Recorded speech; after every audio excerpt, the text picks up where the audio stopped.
ഓം നമോ നാരായണായ. ശ്രീമദ് നാരായണീയം ദശകം 20 ഋഷഭ യോഗീശ്വര ചരിതാണ് ഈ ദശകത്തിൽ പറയണത്. നമ്മൾ ഉത്താനപാദ മഹാരാജാവിൻ്റെ കഥ കണ്ടു. സ്വയംഭുവ മനുവിന് 2 പുത്രന്മാർ, പ്രിയവ്രതനും ഉത്താനപാദനും. അതിൽ ഉത്താനപാദൻ്റെ കാര്യമാണ് കണ്ടത്. ധ്രുവൻ എന്ന മകനുണ്ടായി. പിന്നെ കുറച്ച് തലമുറകൾക്ക് ശേഷം വേനൻ ജനിച്ചു. വേനൻ്റെ കൈകൾ കടഞ്ഞപ്പോൾ പൃഥുണ്ടായി. പിന്നെ പൃഥുവിന് പ്രാചീന ബർഹിസ് ഉണ്ടായി. പ്രാചീന ബർഹിസിൽ നിന്നും പ്രചേതസ്സുകൾ ഉണ്ടായി. പ്രചേതസ്സുകളുടെ മകനായി ദക്ഷൻ അവതരിച്ചു. ദക്ഷനിലൂടെ ഭൂമിയിൽ ധാരാളം ജനങ്ങൾ നിറഞ്ഞു. ഇത്രയും പറഞ്ഞ് അതവിടെ നിർത്തി. വാസ്തവത്തിൽ ഉത്താനപാദനേക്കാൾ മൂത്ത പുത്രൻ പ്രിയവ്രതനായിരുന്നു. പ്രിയവ്രതനെ രാജാവാകാൻ അച്ഛൻ സ്വയംഭുവ മനു ആഗ്രഹിച്ചപ്പോഴും പ്രിയവ്രതന് അത് ഇഷ്ടമില്ലായിരുന്നു. ആധ്യാത്മികമായിട്ടുള്ള ജീവിതമാണ് അദ്ദേഹത്തിന് ഇഷ്ടമായത്. അതുകൊണ്ട് നാരദ മഹർഷിയുടെ കൂടെ പോവുകയും മഹർഷിയുടെ ആശ്രമത്തിൽ തപസ് ചെയ്യുകയൊക്കെയാണ് ചെയ്തത്. പിന്നീട് കുറേ കാലം കഴിഞ്ഞപ്പോൾ ബ്രഹ്മാവ് പ്രിയവ്രതൻ്റെ അടുത്തെത്തിയിട്ട് നിർബന്ധിച്ചു, അങ്ങേക്ക് വൈരാഗ്യം വന്നു കഴിഞ്ഞു. വൈരാഗ്യം വന്ന ആൾക്കാർ ഏത് പരിതസ്ഥിതിയിൽ എങ്ങനെ ജീവിച്ചാലും ബന്ധനമുണ്ടാവില്ല. അതായിരുന്നു പ്രിയവ്രതൻ്റെ പേടി. ഗൃഹസ്ഥ ജീവിതത്തിലേക്കൊക്കെ പ്രവേശിച്ച ഭഗവാനിൽ നിന്നും അകലില്ലേ എന്നായിരുന്നു. അപ്പോൾ ബ്രഹ്മാവ് പറഞ്ഞു, അങ്ങേക്ക് അങ്ങനെയുള്ള വൈരാഗ്യം വന്നതുകൊണ്ട് ഇനി ബന്ധനങ്ങളും ഒന്നും ഉണ്ടാവില്ല, മനസ്സ് നിയന്ത്രണത്തിലായി കഴിഞ്ഞുവല്ലോ, അങ്ങനെ പറഞ്ഞു. രാജാവ് കൊണ്ടുവന്നു ഈ പ്രിയവ്രതനെ, പിന്നത്തെ രാജാവാക്കി. വിവാഹവും കഴിപ്പിച്ചു. ബർഹിഷ്മതി എന്ന വിശ്വകർമാവിൻ്റെ മകളെയാണ് വിവാഹം കഴിച്ചത്. അതിൽ ആഗ്നീന്ദ്രർ തുടങ്ങിയിട്ട് 10 പുത്രന്മാരും 1 പുത്രിയും ഉണ്ടായി. അതിലെ ആഗ്നീധ്രനിലൂടെ ഋഷഭദേവനിലേക്ക് മേൽപ്പത്തൂർ കഥ കൊണ്ടുവരികയാണ്. പ്രിയവ്രതൻ്റെ ദീർഘമായിട്ടുള്ള ചരിത്രമുണ്ട്. പ്രിയവ്രതനാണ് വാസ്തവത്തിൽ ഏറ്റവും കൂടുതൽ കാലം ജീവിച്ചിരുന്ന മഹാരാജാവ്.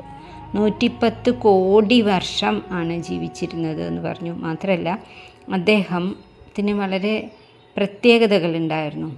അദ്ദേഹം രാജ്യം ഭരിക്കുമ്പോൾ സൂര്യഭഗവാൻ അസ്തമിച്ചു കഴിഞ്ഞ ആ സമയം ജനങ്ങൾക്ക് പ്രവൃത്തി ചെയ്യാൻ വെളിച്ചമില്ല എന്ന് മനസ്സിലാക്കിയപ്പോൾ തൻ്റെ ദിവ്യമായിട്ടുള്ള രഥത്തിൽ കയറിയിട്ട് ഭൂമിയെ എങ്ങനെ പ്രദക്ഷിണം വയ്ക്കും. ആ രഥം സ്വയം പ്രകാശിക്കുന്നതായിരുന്നു.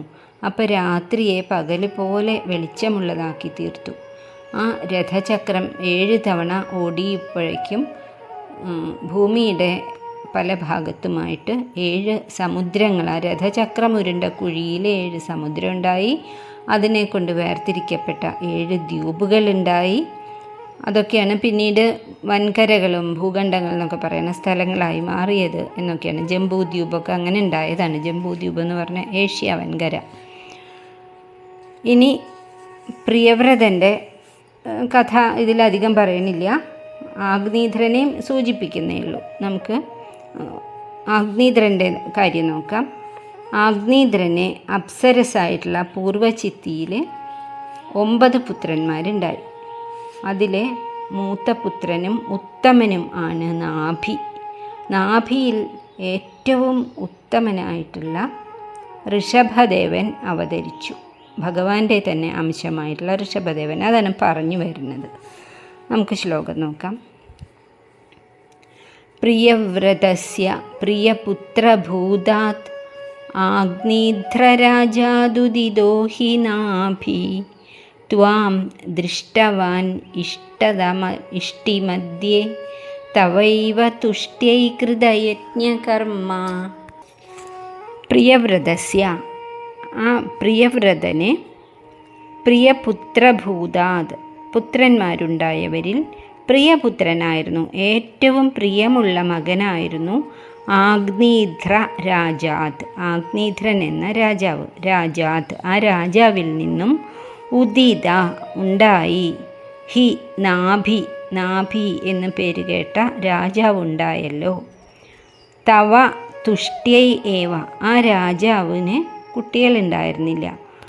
അപ്പം കുട്ടികളുണ്ടാവാൻ വേണ്ടിയിട്ടല്ല, അദ്ദേഹം അങ്ങയുടെ, അതോടെ പ്രത്യേകം പറയുന്നുണ്ട്, തവ തുഷ്ട്യൈ ഏവ, ഭഗവാനെ അങ്ങ് സന്തോഷിക്കട്ടെ എന്ന് വിചാരിച്ച് ഏവ, അതുകൊണ്ട് മാത്രം ഒരു യാഗം അത് അവർ നടത്തി. കൃത യജ്ഞകർമ്മ, പ്രിയവ്രതൻ്റെ മകനായിട്ടുള്ള ആഗ്നീധ്രൻ ഒരു യജ്ഞം ചെയ്തു.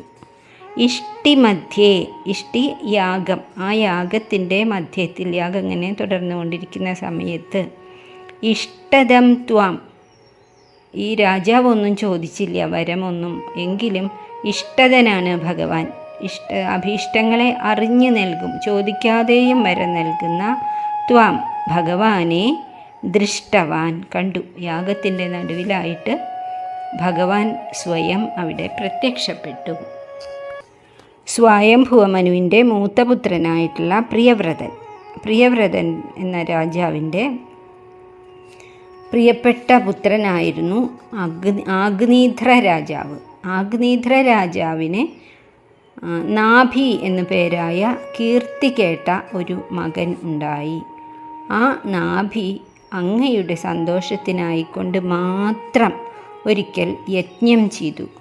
ആ യജ്ഞത്തിൻ്റെ നടുവിലായിട്ട് മധ്യഭാഗത്ത് ഭഗവാൻ പ്രത്യക്ഷപ്പെട്ടുവല്ലോ. അങ്ങയെ നാഭി രാജാവും ഒപ്പമിരിക്കുന്ന ഋഷിമാരും എല്ലാവരും വ്യക്തമായി കണ്ടു. ഇവിടെ പ്രിയവ്രതൻ്റെ ചരിതോ മകനായിട്ടുള്ള ആഗ്നീധ്രൻ്റെ ചരിതോ നാഭിയുടെ ചരിതോ വിസ്തരിച്ച് പറയുന്നില്ല. ഋഷഭദേവൻ്റെ കഥയിലേക്ക് വരികയാണ്. ശ്ലോകം ഒന്നുകൂടി നോക്കാം. പ്രിയവ്രതസ്യ പ്രിയപുത്രഭൂതാദ് ആഗ്നീധ്രരാജാദ് ഉദിതോ ഹി നാഭി ത്വം ദൃഷ്ടവാൻ ഇഷ്ടദം ഇഷ്ടിമധ്യേ തവ ഇവ തുഷ്ട്യൈ കൃതയജ്ഞകർമ്മ. അടുത്ത ശ്ലോകം നാളെ നോക്കാം. ഇന്നിവിടെ